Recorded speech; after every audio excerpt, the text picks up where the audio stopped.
Kay, mamaya ako na kayo papakainin, naglalaba muna ako eh.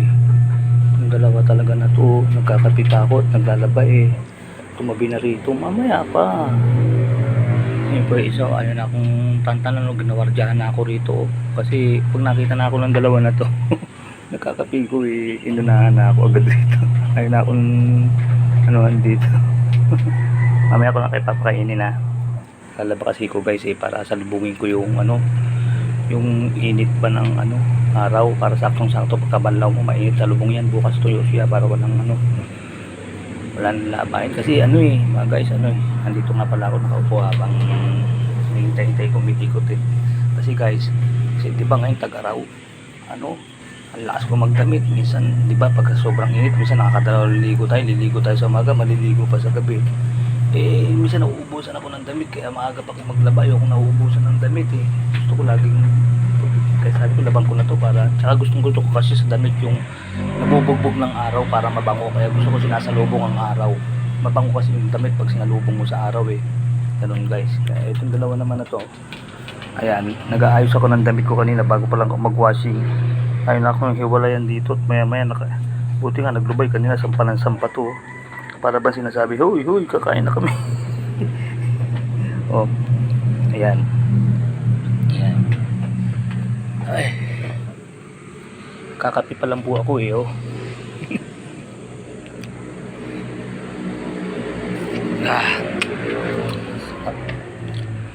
Ano pa lang po, siguro mga alas 7 pa lang.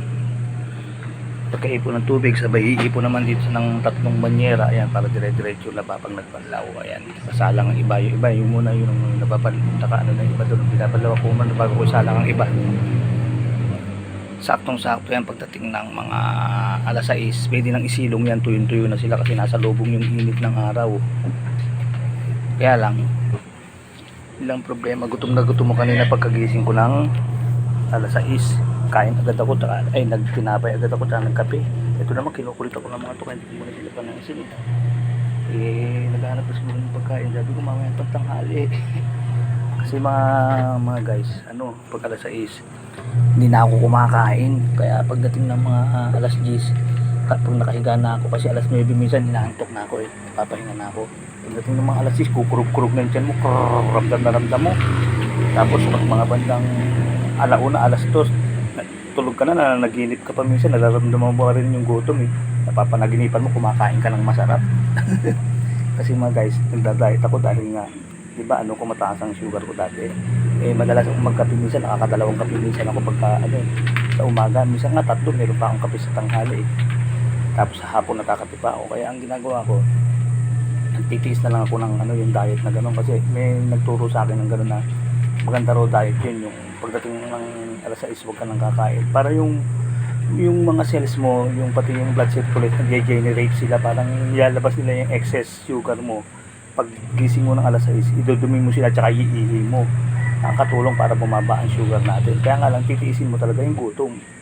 Eh sabi ko okay lang, tiis kasi mahirap naman yung total, mahilig naman ako magkape. Yun na lang ang ginagawa kong kumbaga pang neutral sa sa labanan ng sugar. Kasi tapos hindi na ako kumakain ng marami. Kasi ang mahirap yung malakas ka na magkape tapos kakain ka pa ng marami sa gabi. Kaya ang ginagawa ko, hindi lang totally hindi kumakain ng konti, talagang hindi na kumakain sa gabi. Ang kinakain, alas 5 pa lang sumusubo na ako ng siguro mga isang ganitong kanin tsaka ulam, yung isang kamao mo, alas 5 pa lang kumain ka na.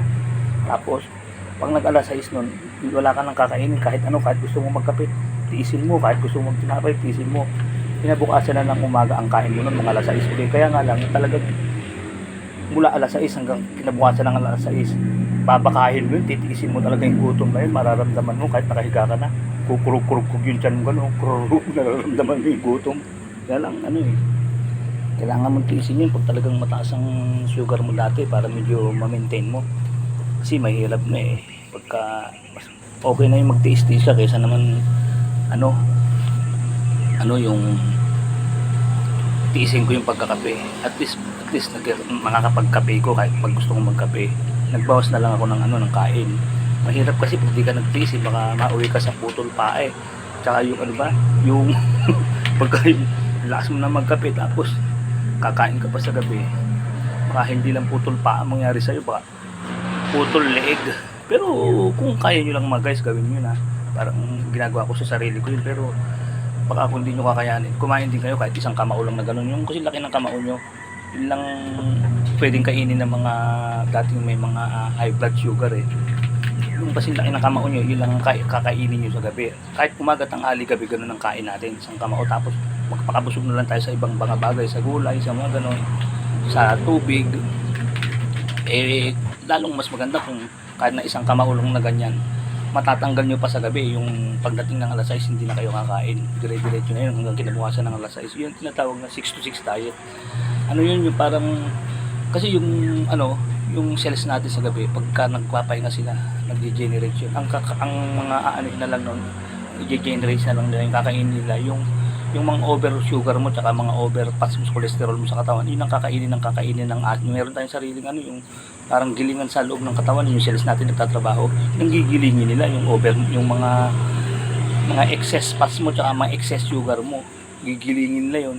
Tapos idudumi mo sa umaga pag gising mo, tapos iihi mo, di basically nababawasan ng sugar mo tsaka yung cholesterol mo. Kaya nga lang talaga magtitiis ka kasi magugutom ka talaga eh, lalo na pag sanay ka ng, kaya ako pa naman dati kung kailan gabi doon pa sa minsan pagkagabi doon pa masarap kumain, di ba mga guys, aminin natin.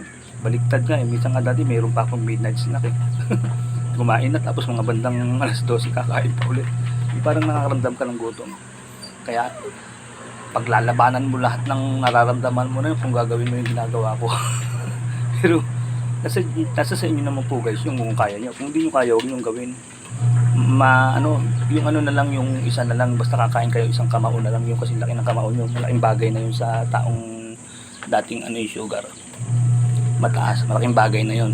Pero lalong mas malaki nga kung magsi 6 to 6 diet kayo. May nagturo sa akin na ganun, dati siyang diabetic eh, ganun din ang ginagawa niya eh, nakatulong talaga sa kanya.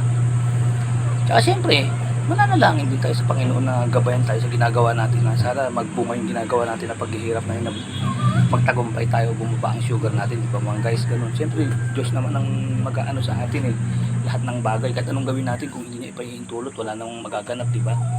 Siya magpapahintulot para maganap yung gusto mong ano, pakiusap mo sa kanya. Yung iniisip mong science na yun, yung pagdadiet, siya rin ang nagbigay, nagpaisip sa iyo noon. Ngayon idulog mo sa kanya, manalangin ka na sana gabayan niya, makatulong sa iyo ginagawa mo. Kasi kahit anong gawin mong effort, kahit di ka kumain ng 40 days, hindi papahintulot ng Diyos na gumanda yung katawan mo. Walang mangyayari. Diyos ang magpapahintulot ng lahat ng bagay, pati sa ikagagaling mo. So sige po mga guys, hanggang dito na lang po Kaya po ng dati, Kuya Mon Vlog, keep safe, keep healthy, always trust God. Maraming salamat po sa Diyos. Happy SPB nga po pala sa aking mga kabrethren sa entire world of MCGI sa buong mundo. Sige po mga guys, bye bye po. Yan, naglalaba ko yung buugong, patapos na siguro yan. Ayan, may nakabantay sa akin, dalawang ano dito. Ito, si Pandora. Mga titig niya parang nangihihikin. Papakainin mo na ba kami? Ganun na mga titig nila eh. Ito yung isa, tingnan nyo guys, kano kataba ako. Ayaw magsialis niya, kanina ba nandito, nakabantay sa akin. Sabi na baka umalis yung tagapagpakain namin mahirap na. Kaya nakabantay sila, ayaw kong iwanan dito eh. Sige po mga guys, nandito na lang po. God bless you all for, God bless po, thank you po for watching.